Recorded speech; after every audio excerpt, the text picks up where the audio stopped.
Clear பண்ணி வரீங்க. So அந்த தருணம் எப்படி இருந்தது? அந்த ஐஏஎஸ் ஆருங்கிறது உங்களுக்கு தெரியும் நல்லா. நீங்களும் கலெக்டர் ஆகலாம்னு சொல்லி இந்த புத்தகத்துல பாத்தீங்கன்னா பெருசா போட்டிருப்பாங்க. அது ஒரு பெரிய கஷ்டமான ஒரு ஒரு விஷயமா வந்து நம்ம எல்லார்ட்டையும் இன்னைக்குமே நிறைய பேர்ட்ட கேளுங்க. ஐஏஎஸ்ல ஆக முடியாதுன்னு தான் சொல்லுவாங்க. சோ அந்த மாதிரி ஒரு சிச்சுவேஷன்ல திரும்ப நம்ம ஐஏஎஸ் ஆயிட்டேங்கிறத ரியலைஸ் பண்றதுக்கே எனக்கு ரொம்ப நேரம் ஆச்சு. இவ்வளவு உழைப்பு உழைச்சிருக்கோம், ஐஏஎஸ் கிடைச்சிருக்கு, டெல்லி வரைக்கும் இன்டர்வியூ போயிருக்கோம். ஒரு ஒட்டங்காடுங்கிற கிராமத்துல இருந்து டெல்லி வரைக்கும் இன்டர்வியூ போயிருக்கோம். இவ்வளவு ஒர்க் பண்ணாலும் அந்த ஒரு மணி நேரம் வந்து நம்ப முடியல நம்ம வந்து ஐஏஎஸ் பாஸ் பண்ணிட்டோம் அப்படிங்கிறது. சோ அந்த ரிசல்ட்னால ரொம்ப முக்கியம். எனக்கு வந்து ரிசல்ட் மார்னிங் ஒரு ஈவினிங் 4 o'clock வருது அப்படிங்கிற மாதிரி ஒரு தகவல் வருது. சோ என்னால நான் அடுத்த எக்ஸாமுக்கு அதாவது இன்டர்வியூ முடிச்சுட்டேன். அடுத்த வரப்போற பிரிலிம்ஸ்க்கு நான் படிச்சுட்டு இருந்தேன் ஆக்சுவலி ஃப்ரெண்ட்ஸ் கூட உட்காந்து. சோ அப்படி படிச்சுட்டு இருக்கும்போது இந்த ரிசல்ட் வந்துருச்சு வரப்போகுது இன்னைக்கு ஈவினிங் சொல்லும் போது எனக்கு பாதி உயிர் இல்ல. என்ன ஆக போகுது ரிசல்ட் அப்படிங்கிற ரொம்ப ஒரு மாதிரி ஃபியர் மன அழுத்தம் இருக்கதான் செஞ்சுச்சு. திரும்ப நான் அந்த ஒரு அப்படியே நான் ஏற்கனவே அண்ணா நகர்ல இருக்கும்போது எங்கெல்லாம் போயிருந்தனோ அங்கெல்லாம் போய் சும்மா பைக் எடுத்துட்டு அப்படியே சுத்தி சுத்தி பார்த்து அப்படியே சுத்திக்கிட்டே வந்துருந்தேன். கோயிலுக்கு போச்சு நான் கோயிலுக்கு போனோம், எல்லா இடத்துக்கும் போய் சுத்தி சுத்தி வந்தோம். ஆனா 4 மணிக்கு ரிசல்ட் வரல. ஒருவேளை 6 மணிக்கு வரும்னு ஒரு நம்பிக்கை தோணுச்சு. எனக்கு என்ன 6 மணிக்கு தான் வந்து ஒரு 10 நாள் ஒரு 20 நாளைக்கு முன்னாடி இந்தியன் ஃபாரஸ்ட் சர்வீஸ் ரிசல்ட் வந்துச்சு. சோ மேபி 6 மணிக்கா இருக்கலாம் அப்படின்னு சொல்லி இன்னும் 2 மணி நேரம் சுத்திட்டு வந்தேன். அது 6 மணிக்கு ரிசல்ட் வர மாதிரி தெரியல. சோ வந்து ரூம்ல படுத்துட்டு அவங்க படிச்சுக்கிட்டு இருந்தாங்க. நான் ரூம்ல வந்து படுத்துட்டு மேபி ஒரு 2-3 ஹவர்ஸ் ரிசல்ட் வருதான்னு பார்த்துட்டு அப்புறம் படிக்க ஆரம்பிக்கலாம் அப்படின்னு சொல்லிட்டு ஆனா 6:40 அந்த ரேஞ்சில ரிசல்ட் வந்துச்சு. சோ ரிசல்ட் வரும்போது நான் பார்க்கல டைரக்டா. சோ ஃப்ரெண்ட்ஸ் பார்த்துட்டு வந்துட்டு ஆல் இந்தியா ரேங்க் 101 ஐஏஎஸ் ஆயிட்டு அப்படின்னு சொல்லும் போது இட் இஸ் லைக் என்னால சத்தியமா ஒண்ணுமே நம்பவே முடியல. ரொம்ப ஒரு மாதிரி பயங்கரமா நெகிழ்ச்சியான தருணம். இந்த ஃப்ரெண்ட்ஸ் எல்லாம் அப்படியே தூக்கிக்கிட்டு ஒரு மாதிரி அப்படியே அந்த ஸ்ட்ரீட்ல கொஞ்சம் தூரம் நடந்துட்டு ஒரு மாதிரி என்ன சொல்ல அவங்களோட கூட இருந்தவங்க ஒரு பாஸ் ஆகும்போது அந்த பெருமை அது மாதிரி ரொம்ப விஷயங்கள் உடனே போன் பண்ணி அம்மாவுக்கு சொல்லிட்டேன். அம்மாவால அந்த செல்ல கூட ஹோல்ட் பண்ண முடியல. அவங்களும் நம்ப கூட முடியல. அந்த மாதிரி ஒரு தருணம் அது.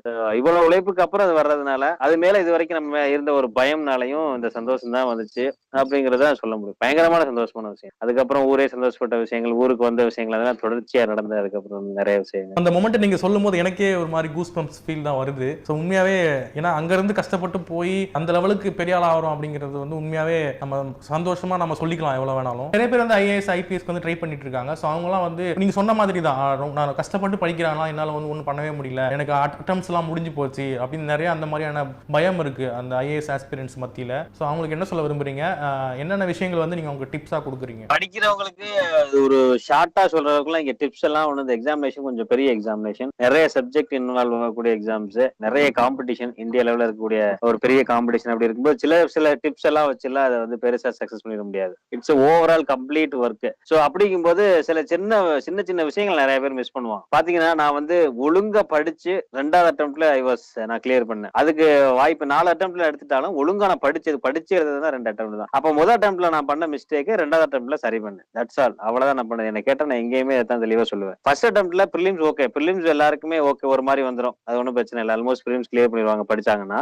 மெயின்ஸ்ல தான் சில நேரங்கள் சிக்கல் வரும். நான் மெயின்ஸ்ல எழுதிட்டு நான் அந்த வருஷம் எப்படி பாஸ் ஆயிரும் அப்படின்னு வரும்போது நான் எதிர்பார்த்த அந்த ரேங்க் வரல. அப்ப நான் ஒரு நிமிஷம் திங்க் பண்ணி பாக்குறேன். நான் எப்பவுமே ஒரு ஹேபிட் வச்சிருப்பேன். அதாவது பாஸ் ஆன எக்ஸாமினேஷன்ல இருக்கக்கூடிய கொஸ்டின் பேப்பர்ல இருக்கக்கூடிய ஒரு கொஸ்டின் கூட எனக்கு அதிகபட்சம் ஆகும் இருக்காது. எக்ஸாமினேஷன் எழுதி ஒரு 6 மாசம் கழிச்சோ 4 மாசம் கழிச்சோ பெருசா என்ன கேட்டாங்கன்னு தெரியாது. ஆனா அதே நேரத்துல எந்த எக்ஸாமினேஷன்ல நான் வந்து நான் நினைச்ச சக்சஸ் வரலையோ அந்த எக்ஸாமினேஷன்ல இருக்கக்கூடிய ஒவ்வொரு கொஸ்டினும் எத்தனை பேஜ்ல இருக்கு, அந்த கொஸ்டின் என்ன கேட்டிருக்காங்க, எப்படி கேட்டிருக்காங்க, என்னென்ன வார்த்தைகள் யூஸ் பண்ணிருக்காங்க, அந்த அளவுக்கு வந்து அதுல டீடைலா ஒர்க் பண்ணி அதுல இருக்கக்கூடிய ஃபெயிலியரை ஆட்டோமேட்டிக்கா என்னென்ன மிஸ்டேக் பண்ணுமோ அது எல்லாத்தையுமே எவ்வளவு தூரம் எடுக்க முடியும் நமக்கு தெரியாது. சில நேரம் இது எப்படி இந்த மிஸ்டேக் அவாய்ட் பண்றதுன்னு பாஸ் ஆன சீனியர்ஸ் நிறைய ஃபேக்கல்டி இருக்காங்க.